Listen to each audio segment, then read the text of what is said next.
You're in a lot of hot water, friend. Half this county's out looking for you. What's your name, anyway? Frank Whistler. Frank, I had a hunch you'd be here. And I'm right. What do you want with me?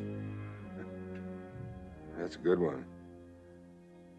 The murder of the Reverend Barlow. That's what. The guy who works in the diner where you met Barlow this morning. Well, he described you to a T. The Fugitive. A QM production. Starring David Jansen as Dr. Richard Kimball, an innocent victim of blind justice, falsely convicted for the murder of his wife. Reprieved by fate when a train wreck freed him en route to the death house. Freed him to hide in lonely desperation, to change his identity, to toil at many jobs. Freed him to search for a one-armed man he saw leave the scene of the crime. Freed him to run before the relentless pursuit of the police lieutenant obsessed with his capture. The guest stars in tonight's story, Telly Savalas, Beau Bridges, also starring Barry Morse as Lieutenant Philip Gerard. Tonight's episode, Stroke of Genius.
What's this all about? What's what, Pa? What's what, Pa? This letter from the university. That's what's what, Pa.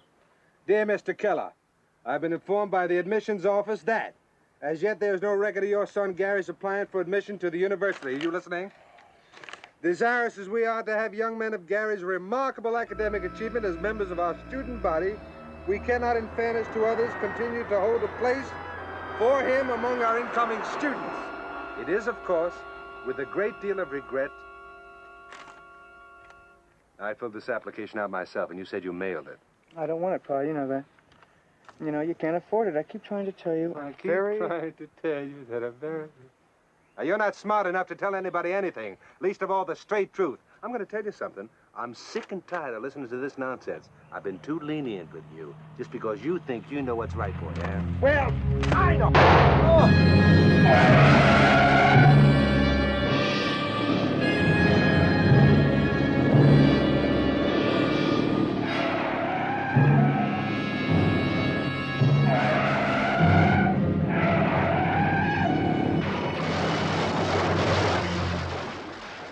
Get inside the house. Go ahead.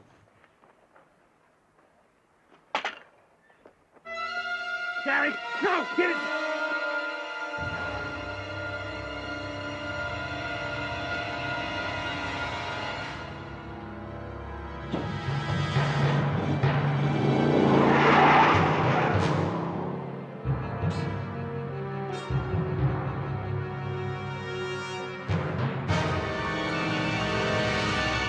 For many men, life is a ceaseless flight. Each moment of each day must be escaped by fleeing, somehow, somewhere, without rest, until one day all hope dies, even the hope of further flight. Perhaps for such men, death comes as a final and all-obliterating kindness. After a lifetime of nightmarish flight, an eternity of dreamless rest. But for Richard Kimball, there is no rest. Not free to live, he is also denied the freedom of death.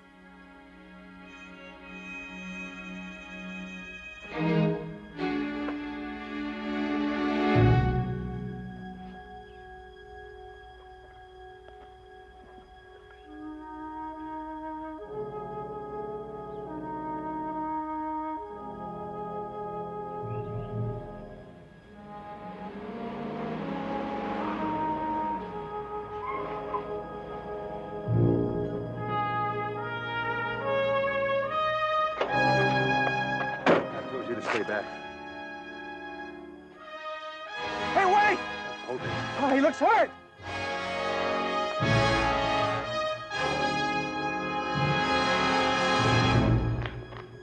Hey! Hey!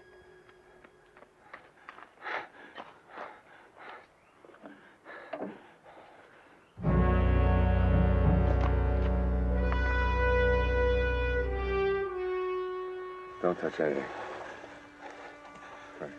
Get back to the truck. It's Reverend Barlow. Get back to the truck and get her off the highway. Pa, I've killed Reverend Barlow.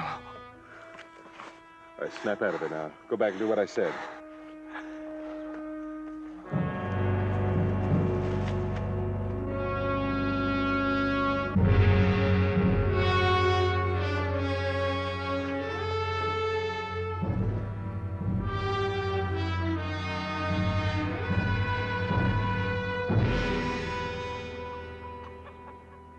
Toma, ¿tienes hambre, eh?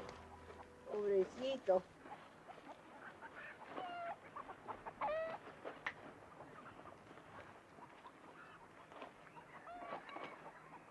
There's a man been shot. ¿Qué?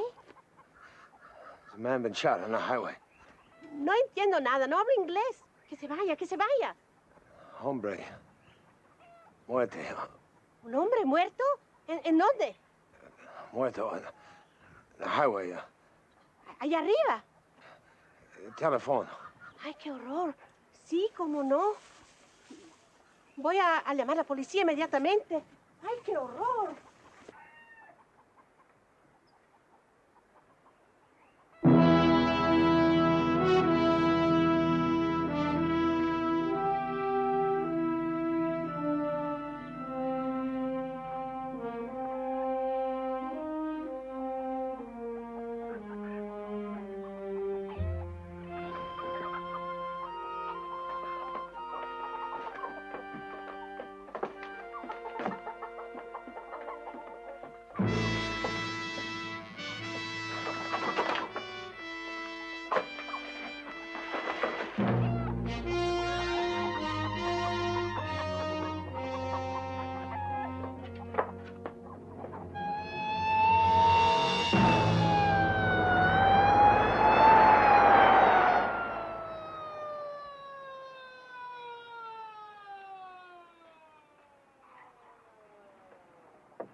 Gary?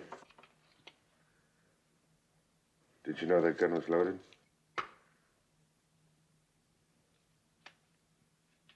Didn't you? Yes.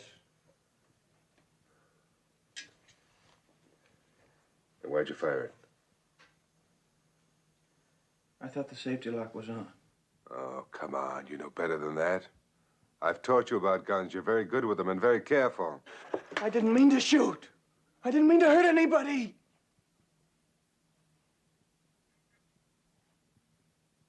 He was the best friend I ever had. I loved him.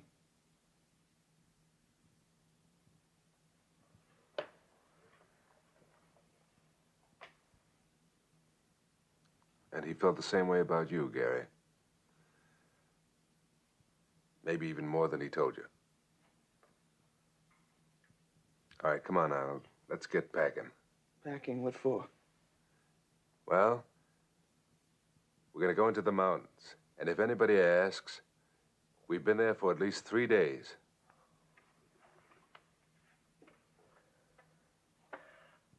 Let's call the sheriff.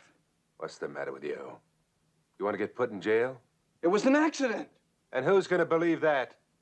That far away, a moving car? That's 1,000,000 to 1. And that guy who saw us, he might have recognized us and called the sheriff? So come on. Let's get packing.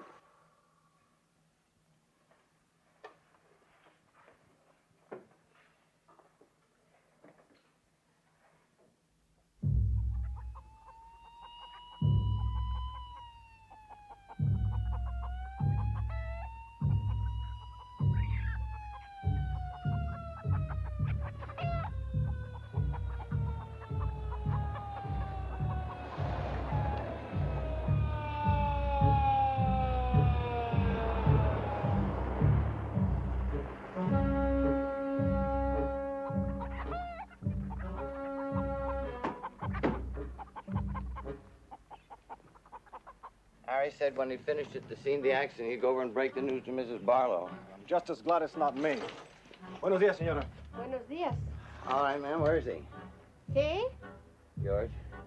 El hombre que reportó el accidente, señora, ¿dónde está? Pues no sé, ya se fue. Después que les hablé a ustedes por teléfono, salió otra vez y ya se había marchado.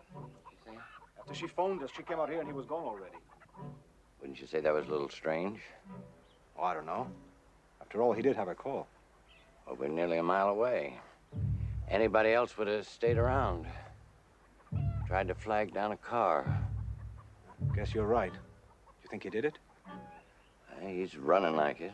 Mire, yo tengo que dar a comer a los Look, pollos. Tienen miedo señora, de un ustedes. ¿Por qué momentito, no un se van a hablar en Wait a otro minute, lugar? Ask her where it was when she saw him first. Sí, oiga, ¿de dónde vino este hombre? ¿De qué dirección? Pues vino de allá, de arriba. Y pasó por aquí. Oh, he was coming from that direction. Yo lo vi and he aquí. came down here.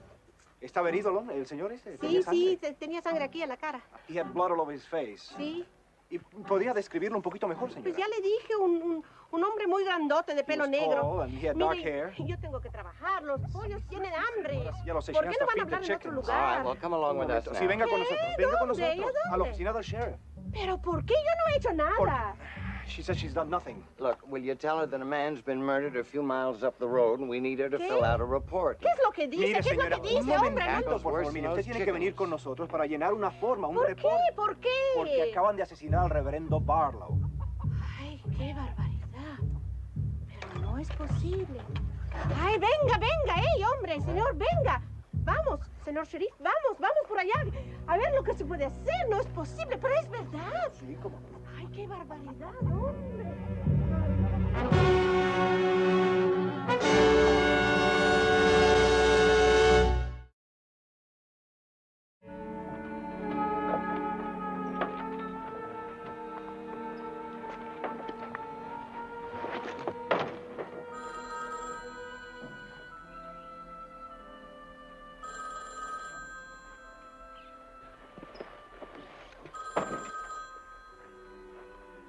Get in the truck. I said get in the truck. Gary! Gary!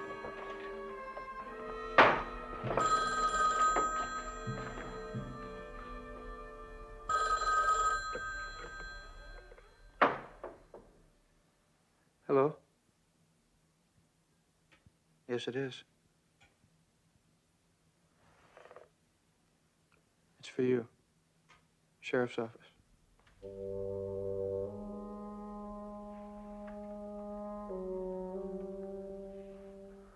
I'm sorry, Pa.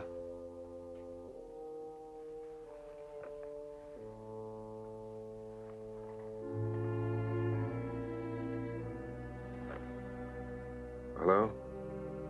Hello, Harry. Oh, sure. What about? Okay.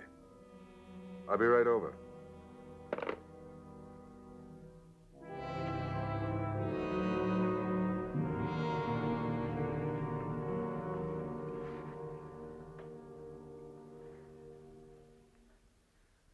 They want to see me right away.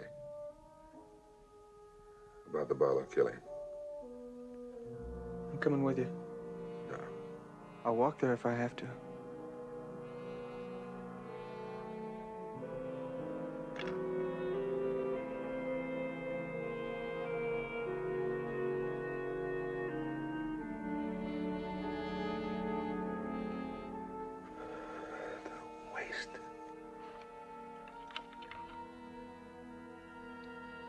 a lousy, stupid waste.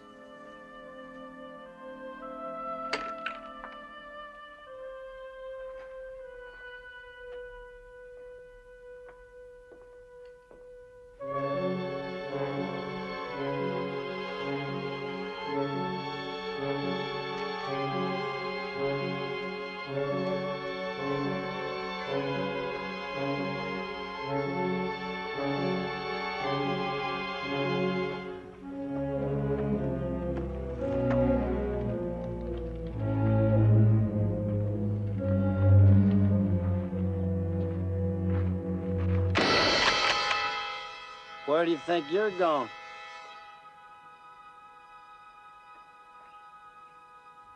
I'm sorry. I thought you were one of my men. What are you doing out here? I got some friends. I'm looking for High Peak Road. Thought we'd do some fishing. Where's your fishing gear? They've got all the gear. Well, you pointed in the right direction. It's at least 5 miles down the road. Thanks. You're welcome.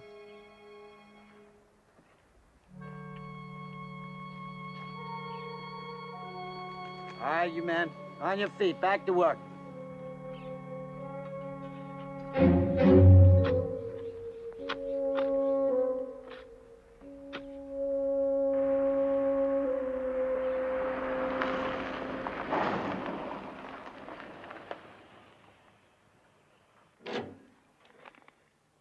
Gary,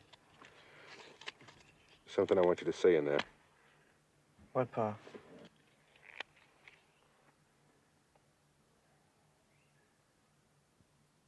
That I fired the rifle. That I was cleaning it and it went off. A freak accident. Don't ask me to do that. I'm not asking you, I'm telling you.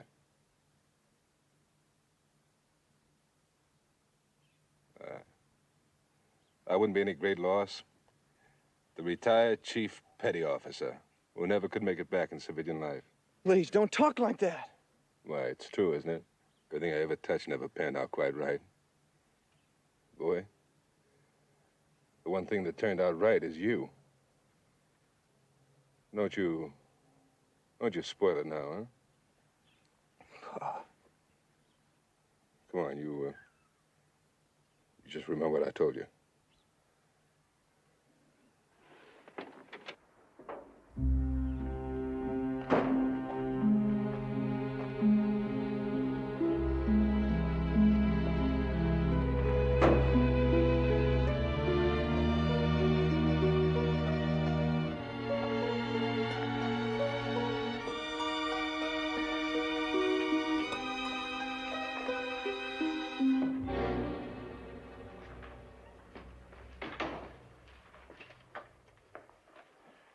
Hello, Keller. Hi, Sheriff.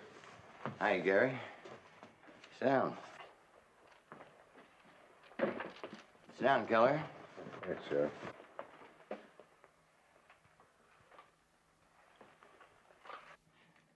I'll tell you why I called you over, Keller. I was wondering if maybe you could give us a hand with this thing. I've called in a lot of the fellas, Harris, Gurney, and Brooke, the usual gang, but we're gonna need a lot of help. Sure, Sheriff. I'd be glad to. Well, you can go on the night duty, and maybe Gary can help with the phones. Sure. You know, Keller, this accident happened pretty near your place. I've been thinking about it, and I wondered, did you hear a crash? Or maybe a shot? Well, Sheriff? It's Chet Carter. You know, he works at the diner up the road. He says he saw who shot the Reverend.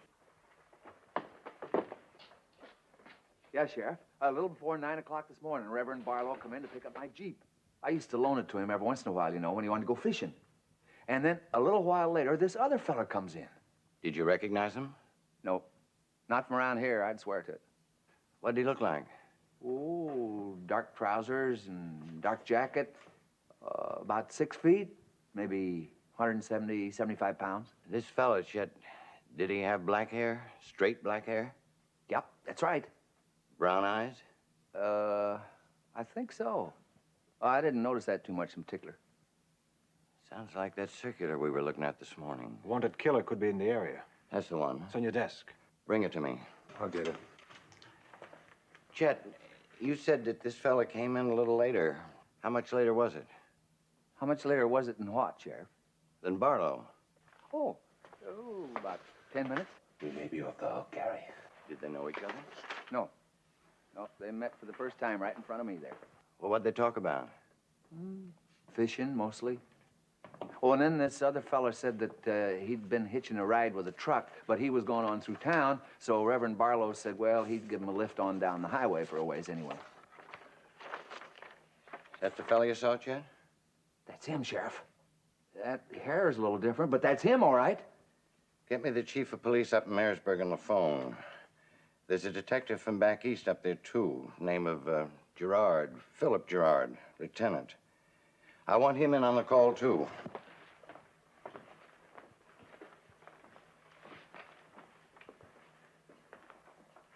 Who is this guy, Sheriff? Read for yourself. He was spotted just outside Marisburg 3 or 4 days ago. He's wanted for murdering his wife.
Looks like you got yourself a lot of trouble.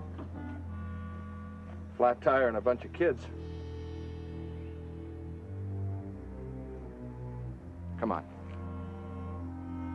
What for? There's a gas station about 3 miles down. I'll give you a lift. Well, the other fellow, my buddy, he went for help. We'll be all right, Hank. Right.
I don't believe it.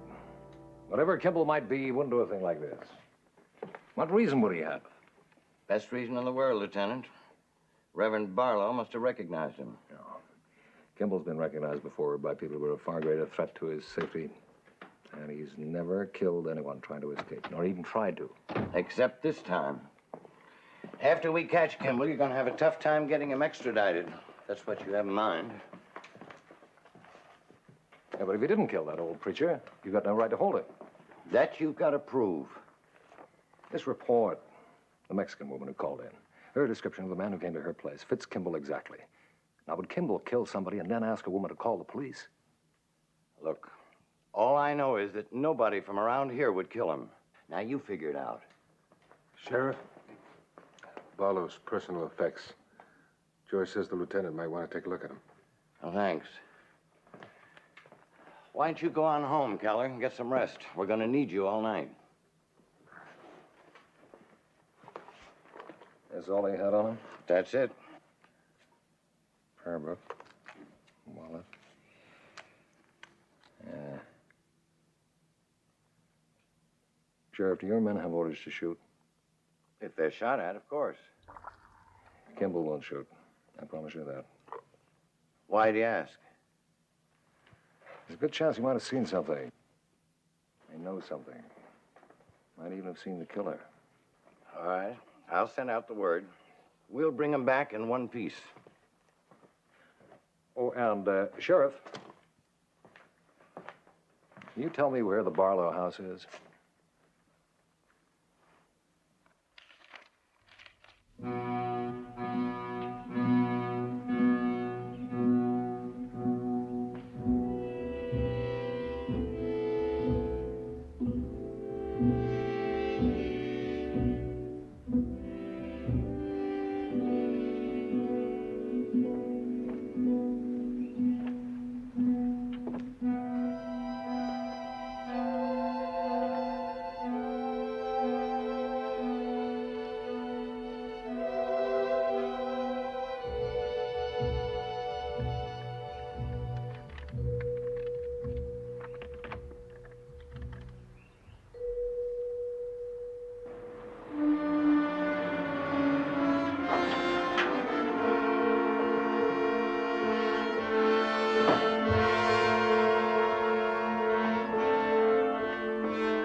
Pa? Mrs. Barlow called a little while ago. She wants to see me. Don't bother her, son. Not now. What about that man? Kimball? Well, all they know is that him and Reverend Barlow were talking about going fishing or something. They drove off in the Jeep. Nothing else. Guess he was going up to the cabin. What cabin? Well, last month he bought this cabin up in the mountains. Said he wanted to get away from it for a while. Be by himself. Pa, what happens if they catch this man? We'll worry about that when we get to it. You know where the cabin is? Yeah, he took a bunch of us up there last week to help him with a roof. Where is it? The end of High Peak Road, there's a dirt road that branches off to the right a couple miles, and then there's a trail. It'll be all right. I'll see you later.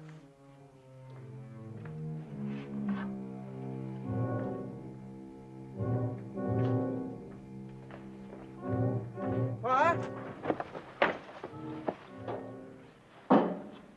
Where you going with that rifle? Taking it to town. Have that Swede at the gun shop look at it. Check the safety. Loaded? You're going after him yourself, aren't you, huh?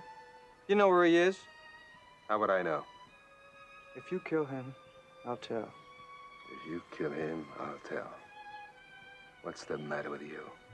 I don't want to kill anybody. I just want to find this guy and talk to him. But I don't know what he's like. He's a wife killer and a murderer, and he may be dangerous. I just don't want to get into something like that without protection. Promise me if you don't have to, you won't use that. Please, now, just promise me. I promise. If he doesn't try anything. It isn't that important. Nothing is that important. And I'll decide what's important.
The scissors down. Over there on the table.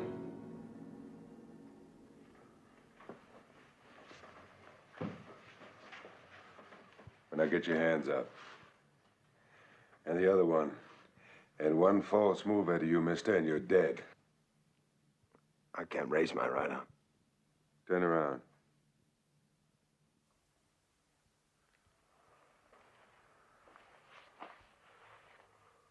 All right, sit down over there.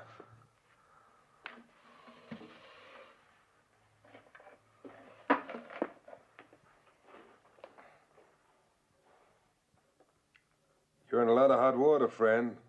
Half this county's out looking for you. What's your name, anyway? Frank Whistler. Frank, I had a hunch you'd be here. And I'm right. What do you want with me? That's a good one. The murder of the Reverend Barlow. That's what. That guy who works in the diner where you met Barlow this morning. Well, he described you to a T. I didn't kill him. We were driving along, and there was a shot. The Jeep turned over, and I was thrown clear. When I came to, there was a man and a boy.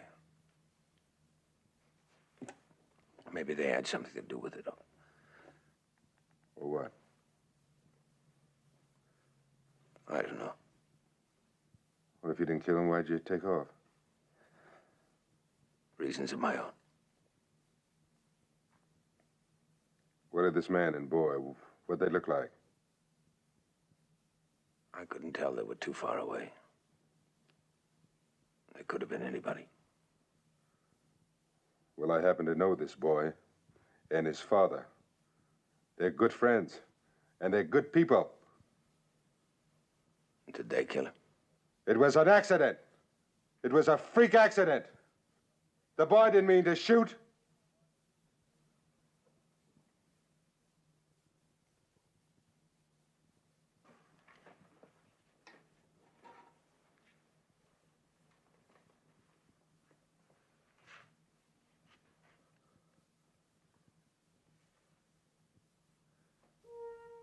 These mountains, they stretch all the way out of the state.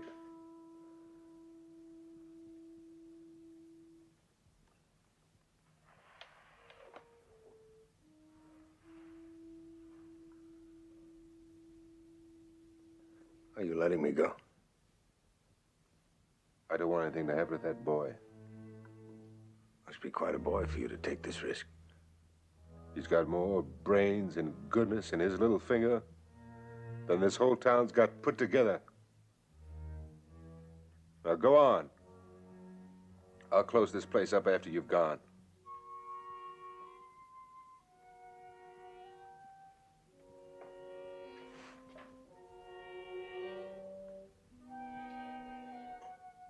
I'm not going to shoot you in the back.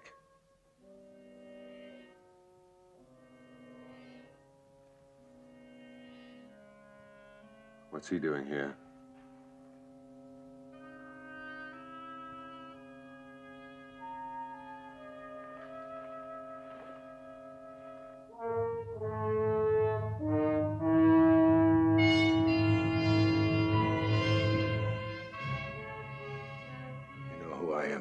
What difference does that make? Now, you let me take care of this. You walk out in front of me as if you're my prisoner.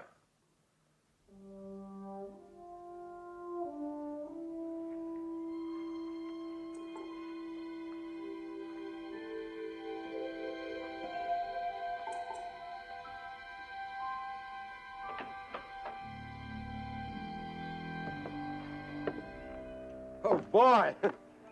Am I glad to see you, Lieutenant. This guy's full of all kinds of tricks. Kimball? Am I convicted of this one, too? No, not this one. Saw your car back there. Checked the registration. How come you're here? Wild hunch. My boy Gary, he told me about this place. You know, he knew Barlow pretty well. I figured he told him about it and gave him some ideas about where to hide out. How'd you think about it, Lieutenant? Mrs. Barlow said her husband had just rented this place and was on his way up here. When a man goes up to his cabin, he usually takes a key along. And it wasn't with his personal effects. Did you take it, Kimball? Oh, I told him I was out of work. He offered me a job doing some repairs here. He gave me the key. All right. Back inside. What for? A few things I want to know from you before we see the sheriff. Come on.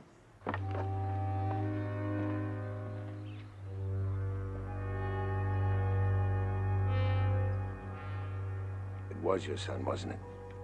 You say one word about seeing a man and a boy, and you won't even get off this mountain alive. And neither will he.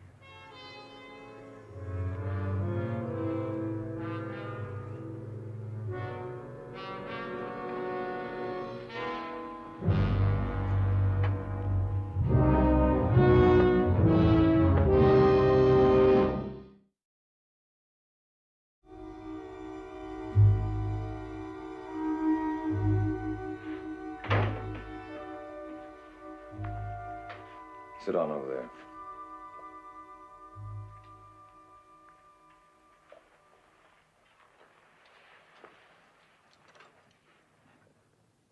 What's the matter with your arm? I tore the muscle when the Jeep turned over.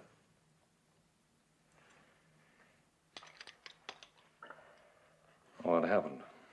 I know you hitched a ride with him.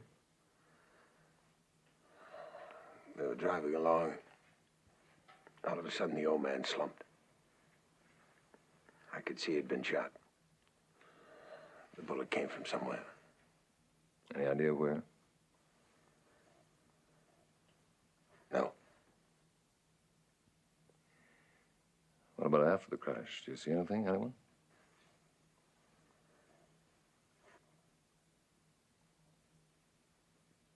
No, no one.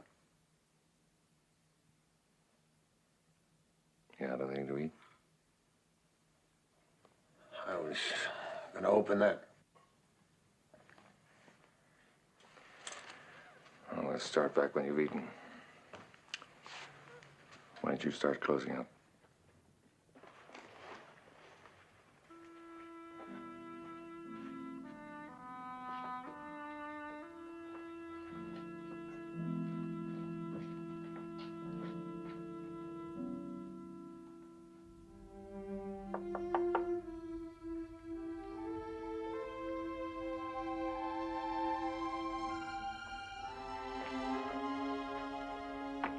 Oh, Gary, it's you.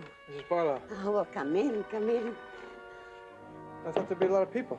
Well, there have been, and there will be again this evening, but, well, I asked to be left alone for the afternoon. Come. Well, as you can see, I'm not only sentimental, I'm also, messy. I had no idea that in 35 years, two people could take so many photographs of... Mrs. Barlow, I'm sorry it happened. Oh, how he admired you, Gary, and how proud he was of you. Come on. Remember when you were a little boy and he gave you your first watercolors? Yes, ma'am. And you went home and painted and painted and painted and then gave them all to him on his birthday? Yes. Funny scrawls and blotches from a funny little boy. He loved them. And even then, he'd say, that boy is a genius. Well, it seems he was right.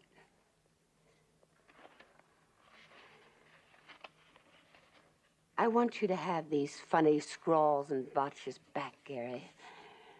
They were very precious to him.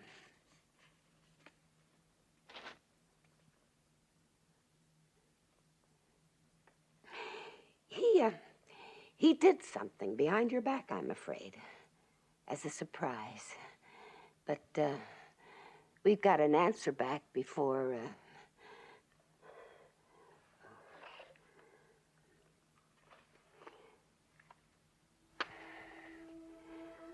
Oh, it's all so strange. This morning, just 5 minutes after he drove away, the mail came, and in it was this letter about you, the surprise that he'd hoped for. And a little over an hour later, the phone rang, and they said that some man had murdered him. I had the letter in my hand when I took the phone. I didn't know what to think. A voice talking about death on the phone, and in my hand, news that would have brought him such joy.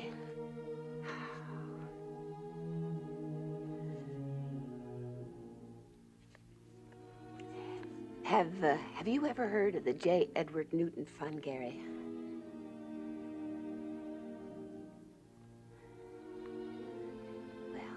They award an annual grant of $5,000 to study art in Europe. My husband wrote to them, sent them some of your pictures, and here it is for you and for the beautiful gift God gave you, my dear boy.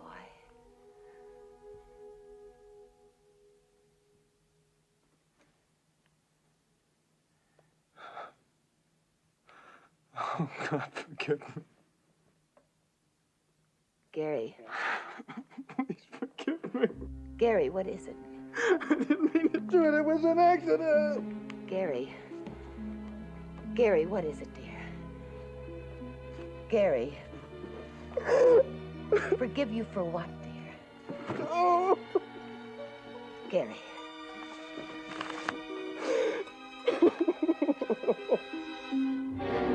You say there was an interval of about 10 seconds between where Mr. Barlow was shot and where you crashed, and you were going about 50 miles an hour?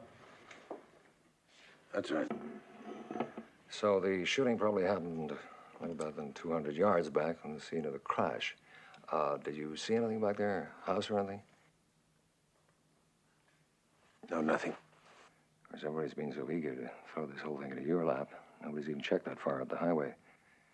Keller, when we get the cars, remind me to call in. I'll have the sheriff send someone up there, see if anybody lives there. All right, let's go. I'll see you get to a doctor as soon as we get in.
Okay, hold it, Kimball.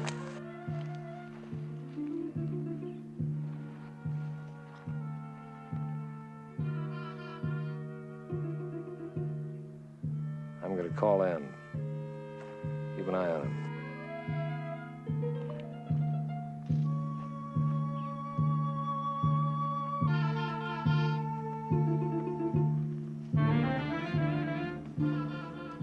Don't be a fool, Keller. Go on, beat it. I got nothing to fear from you anyway.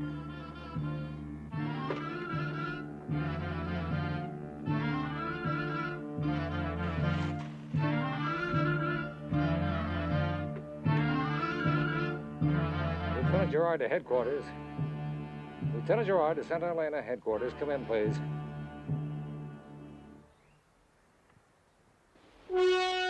Gerard!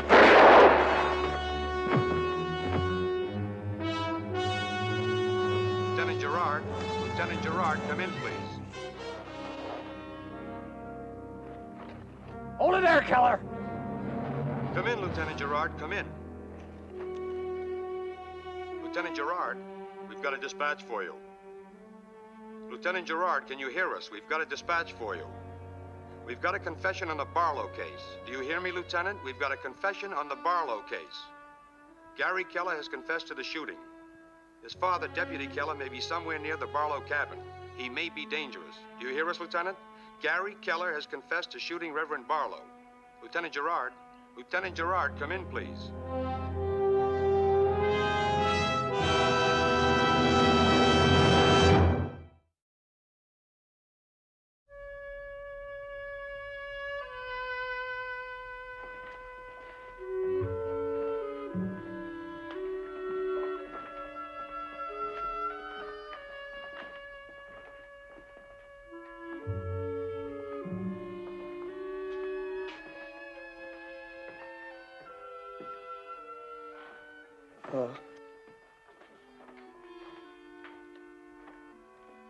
I'm sorry.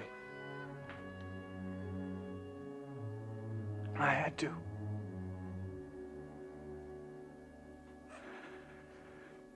Look, I had to.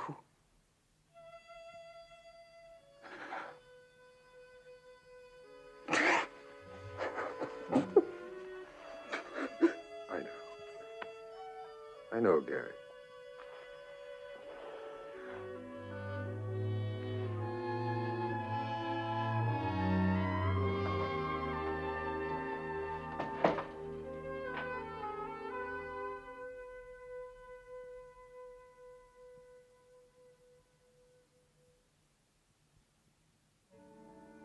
What's going to happen to him now, Sheriff?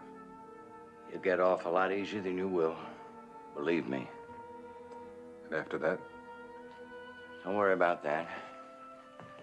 He's a good kid. He's got lots of friends here. Then maybe I didn't do so bad after all.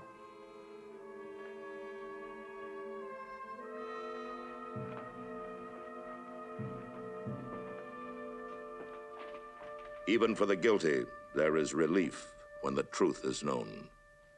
But for Richard Kimball, the truth that will free him lies somewhere ahead, over the next horizon, beyond the next town, in another place, at another time.